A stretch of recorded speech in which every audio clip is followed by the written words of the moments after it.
छोटी छोटी चीज़ें हैं, बस आप लोगों को फॉलो अप करनी है एंड डेफिनेटली आप लोग जो है वो कार को सही तरीके से मेंटेन कर पाओगे।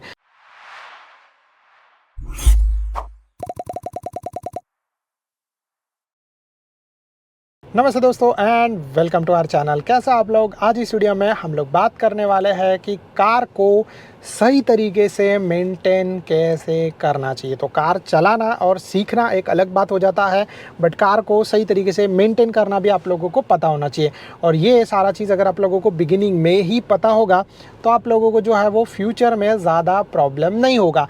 एंड इसीलिए जो है वो आप लोगों को ये सारा चीज़ पहले से पता होना चाहिए कि कार को किस तरीके से मेंटेन करना चाहिए। और इसमें मैं आप लोगों के साथ कुछ 6-7 टिप्स शेयर करने वाला हूं, जिससे आप लोगों को जो है वो कार मेंटेन करना है और आप लोगों को कुछ भी आइडिया नहीं है तो अभी से ही आप लोगों को इसके बारे में आइडिया हो जाएगा और फिर आप लोगों को उसमें कुछ भी तरीके का प्रॉब्लम नहीं आएगा। तो पहले तो हम लोग बात करते हैं कि कार को मेंटेन आप लोग किस तरीके से कर सकते हो। छोटी छोटी चीज़ें हैं, बस आप लोगों को फॉलो अप करनी है एंड डेफिनेटली आप लोग जो है वो कार को सही तरीके से मेंटेन कर पाओगे। तो इसके अंदर से सबसे पहला चीज़ है वो है कार का इंजन। तो इंजन के अंदर सबसे पहला और मेन इंपॉर्टेंट चीज़ आता है वो आता है इंजन ऑयल। तो आप लोगों को कार का इंजन ऑयल सही टाइम पर चेंज करना है, अगर कम हुआ है तो टॉपअप करना है, और अगर जो है वो ऐसा चीज़ है कि बहुत ज़्यादा लंबा समय हो गया है तो उसको पूरा का पूरा निकाल के जो है वो नया इंजन ऑयल पूरा भर दो। ठीक है, तो ये चीज़ जो है वो आप लोगों को करना है, क्योंकि ये जो है वो कार का इंजन जो है वो मेन पार्ट है। अगर कार का इंजन जो है वो सही तरीके से काम नहीं करेगा सो डेफिनेटली जो है वो आप लोगों का कार कुछ काम का नहीं रहेगा। तो इसीलिए जो आप लोगों को कार का इंजन जो है वो सही तरीके से मेंटेन करना है, और इंजन को मेंटेन करने के लिए सबसे बेस्ट होता है इंजन ऑयल। अगर आप लोग जो है जो इंजन ऑयल यूज़ कर रहे हो जिससे आप लोग सेटिस्फाइड नहीं हो, मतलब आप लोगों को जो परफॉर्मेंस चाहिए, जो क्लीननेस चाहिए, जो स्मूथनेस चाहिए वो नहीं मिल रहा है, सो डेफिनेटली आप लोग जो है वो कुछ दूसरा और अच्छा वाला इंजन ऑयल यूज़ कर सकते हो। कार का इंजन ऑयल डेफिनेटली आप लोगों को थोड़ा सा कॉस्टली मिलेगा, क्योंकि हर एक कार में अलग अलग तरीके से इंजन ऑयल लगता है। फॉर एग्जांपल ऐसा होगा कि आपकी कार के अंदर जो है वो 3 या 4 या 5 लीटर जो है वो इंजन ऑयल लग रहा है, कुछ कार में जो है वो इससे ज़्यादा भी लगता है, कुछ कार में जो है इससे कम भी लगता है। बट चीज़ ऐसा है कि जो इंजन ऑयल का क्वांटिटी है वो इतना है, तो आप लोगों को जो है उस हिसाब से थोड़ा सा अपने आप को प्रिपेयर करना है। अभी इसके बाद हम लोग दूसरे इंपॉर्टेंट चीज़ के बारे में बात करें और वो है कार का बैटरी। क्योंकि अगर कार का बैटरी सही नहीं रहेगा तो ये इशू आएगा, कार स्टार्ट नहीं होगा, कार जर्क मारेगा और सही तरीके से बीच में चलते चलते भी बंद हो जाएगा। तो इसीलिए कार का जो बैटरी है वो बहुत ज़्यादा इंपॉर्टेंट है। जब भी आप लोग कार चलाते रहोगे तो कार का बैटरी भी आप लोगों को मेंटेन करना है, ये बहुत इंपॉर्टेंट है। इसके बाद हम लोग तीसरी जो चीज़ है जिसको सही तरीके से मेंटेन करना है, मतलब कार का बैटरी चेक करो, अगर उसका जो वोल्टेज लोअर है तो उसको ठीक करो, उसको ऐड करो, फिर बाकी की सारी चीज़ें जो करनी है वो बैटरी के लिए आप लोगों को करनी पड़ेगी। फिर उसके बाद अभी हम लोग तीसरे इंपॉर्टेंट चीज़ के बारे में बात करें और वो है कार के टायर्स। तो ज़्यादा करके जब जो लोग जो है वो कार चलाते हैं वो लोग ऑलवेज ये चीज़ जो है वो इग्नोर करते हैं कि भाई टायर्स क्या इंपॉर्टेंट चीज़ है। बराबर, टायर्स को मेंटेन करने से थोड़ी ना मुझे कुछ मिलने वाला है, वो तो बस ऐसे ही है, बाद में उसको फेंक दो और नया टायर डाल दो, अपना काम हो जाएगा। बट ऐसा चीज़ नहीं है। अगर आप लोग टायर को सही तरीके से मेंटेन करोगे सो डेफिनेटली आप लोगों को बहुत ज़्यादा बेनिफिट होगा। उसके अंदर से सबसे पहला बेनिफिट तो है अच्छा माइलेज आप लोगों को मिलेगा, फिर दूसरा अच्छी ब्रेकिंग परफॉर्मेंस मिलेंगी, फिर इसके बाद आप लोगों को अच्छा जो है वो परफॉर्मेंस मिलेगा। तो इसीलिए टायर को सही तरीके से मेंटेन करना बहुत ज़्यादा इंपॉर्टेंट होता है। तो इसीलिए मैंने आप लोगों को पहला इंजन हो गया, दूसरा जो है बैटरी हो गया और तीसरा टायर्स हो गया। क्योंकि अगर टायर सही तरीके से काम नहीं करेगा तो वहाँ पे आप लोगों का ब्रेकिंग पे असर आएगा। जब आप लोग जो है वो स्लीपर रास्ते पे चलाते रहोगे तो कार स्लिप मारेगा और ऐसे इश्यूज़ आएंगे। इसीलिए जो है वो ऐसा डेफिनेटली मैंने फेस किया है और मैं इसीलिए आप लोगों को बोल रहा हूँ कि टायर्स जो है वो बहुत ज़्यादा इंपॉर्टेंट है। कार के टायर्स को आप लोगों को सही तरीके से मेंटेन करना चाहिए। अभी इसके बाद हम लोग जो है वो चौथे पॉइंट्स के बारे में बात करें एंड वो है कार के अंदर यूज़ होने वाले एक्स्ट्रा फ्लूइड्स के बारे में। तो एक्स्ट्रा फ्लूइड्स के बारे में बात करें तो ब्रेक ऑयल हो गया, फिर इसके बाद जो है वो पानी हो गया। ठीक है, जो जनरली आप लोग जब कार के विंडशील्ड या वाइपर ख़राब जो आप लोगों को दिखाई नहीं देता है यहाँ पे, तो आप लोग वाइपर यूज़ करते हो, जो थोड़ा सा एक्स्ट्रा पानी डालने के बाद आप लोग जो है उसको क्लीन करते हो। तो इसीलिए जो है वो ये इंपॉर्टेंट हो जाता है और इसीलिए जो है वो आप लोगों को ये सारे फ्लूइड्स चेक करने पड़ेंगे।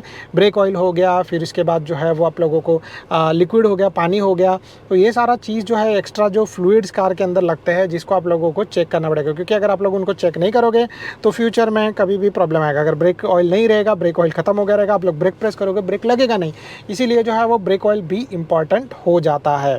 अभी इसके बाद हम लोग नेक्स्ट चीज़ के बारे में बात करते हैं एंड वो है ब्रेक्स। तो ब्रेक्स का मेंटेनेंस भी बहुत ज़्यादा इंपॉर्टेंट है। ब्रेक्स को क्लीन करना हो गया और जो है वो बाकी की सारी चीज़ें, अगर कोई पार्ट ब्रेक का ख़राब हो गया तो उसको रिप्लेस करना, तो ये सारी चीज़ें जो है वो बहुत ज़्यादा इंपॉर्टेंट है, क्योंकि ब्रेक अगर सही तरीके से नहीं लगेंगे तो आप लोग सही तरीके से कार को रुका नहीं पाओगे और वैसे में एक्सीडेंट होने के चांसेस बढ़ जाते हैं। तो इसीलिए जो है वो कार के ब्रेक्स जो है वो बहुत ज़्यादा इंपॉर्टेंट है। आप लोगों को कार के ब्रेक्स का मेंटेनेंस सही तरीके से करना चाहिए। अगर आप लोगों को ऐसा चाहते हो कि आप लोगों का कार जो है वो लंबे समय तक चले, लंबे समय तक सही तरीके से रहे, उसको कोई भी तरीके का प्रॉब्लम नहीं आए और बोल दें कि एक तरीके से न्यू जैसा रहे, तो डेफिनेटली आप लोगों को ये करना पड़ेगा।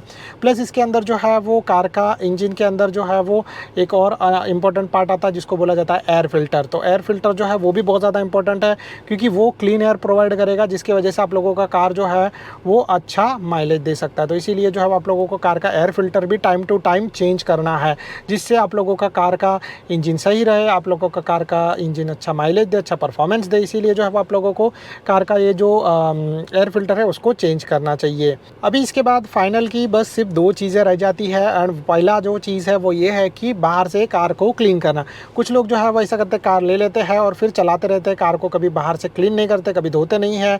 तो ये चीज़ जो है वो गलत है। ऐसा करने से जो है वो तुरंत तो आप लोगों को असर नहीं पता चलेगा, बट आप लोगों को कुछ टाइम बाद असर पता चलेगा एंड वो असर जो है आप लोगों के कार के पेंट पे दिखाई देगा। और अगर आप लोगों ने देखा रहेगा कि कुछ कार जो है वो रस्टी लगती है, कुछ कार जो है वो गंदी लगती है, क्योंकि उनको क्लीन नहीं किया जाता। टाइम टू टाइम अगर आप लोग जो है वो कार को क्लीन करोगे सो डेफिनेटली वैसे सिचुएशन में आप लोगों का कार जो है वो दिखने में लंबे समय तक अच्छा रहेगा, कोई प्रॉब्लम नहीं आएगा। कभी कभी लोग जो है कुछ लोग जो है वो वैक्सिंग करते, कभी कभी कुछ लोग जो है वो सिरामिक कोटिंग करते, कभी कभी कुछ लोग जो है वो एक्स्ट्रा कोटिंग करते हैं। अगर आप लोगों का बजट है तो कोई बात नहीं है, अगर आप लोगों का बजट नहीं है तो एटलीस्ट वैक्सिंग और पॉलिशिंग तो किया करो, जिससे आप लोगों की कार जो है वो पेंट नया रहेगा, नया लगेगा और उस पर एक एक्स्ट्रा लेयर ऑफ प्रोटेक्शन आ जाएगा। इसके बाद अभी हम लोग जो है वो नेक्स्ट चीज़ के बारे में बात करें, वो है आप लोगों के कार के वाइपर्स एंड फिर इंपॉर्टेंट हो जाता है लाइट्स, क्योंकि आप लोग जब रात में कार चलाने वाले रहोगे तो ये जो है वो इंपॉर्टेंट पॉइंट हो जाता है। अगर आप लोगों का लाइट सही तरीके से काम नहीं करेगा, या फिर जैसे आप लोग कार चला रहे हो और सडनली आप लोग रात में जो है वो कार चलाने लग गए या फिर लेट हो गया आप लोगों को, तो वैसे सिचुएशन में अगर आप लोगों की लाइट अच्छी नहीं रहेगी तो आप लोग देख नहीं पाओगे भाई आगे क्या है, और फिर ठोक सकते हो, एक्सीडेंट हो सकता है। तो इसीलिए जो है वो आप लोगों को इन लाइट्स के बारे में भी ध्यान रखना है। तो लाइट्स, वाइपर्स, ठीक है, वाइपर्स जो है वो उसको I think so somewhere around कुछ टाइम बाद 6 महीने के आसपास जो है वो आप लोगों को 6 महीने या फिर साल भर के बाद आप लोगों को चेंज करना चाहिए। 6 महीने बाद चेकिंग करना चाहिए और साल भर बाद चेंज करना चाहिए। अगर जो है वो ज़्यादा बारिश हो रहा है, अगर ज़्यादा बारिश नहीं हो रहा है तो डेफिनेटली आप लोग 2 साल के बाद भी ये चेंज कर सकते हो वाइपर्स, क्योंकि ज़्यादा टाइम वाइपर्स रहेंगे तो फिर वाइपर्स इतना सही तरीके से क्लीन नहीं कर पाएंगे आप लोगों के, जो ये जब ज़्यादा बारिश आता रहेगा तो उसकी वजह से बाद में इशू हो सकता है। तो I think so that's it from my side. अगर आप लोगों को जो है ये वीडियो पसंद आया रहेगा तो please do like and subscribe to our channel. अगर आप लोगों को कोई भी तरीके का डाउट रहेगा तो आप लोग नीचे कमेंट कर सकते हो और आप लोग इस तरीके से कार मेंटेन भी कर सकते हो सही तरीके से, कोई भी इशूज़ नहीं आएगा। Thank you so much guys for watching, bye bye, stay safe, be safe and ride safe.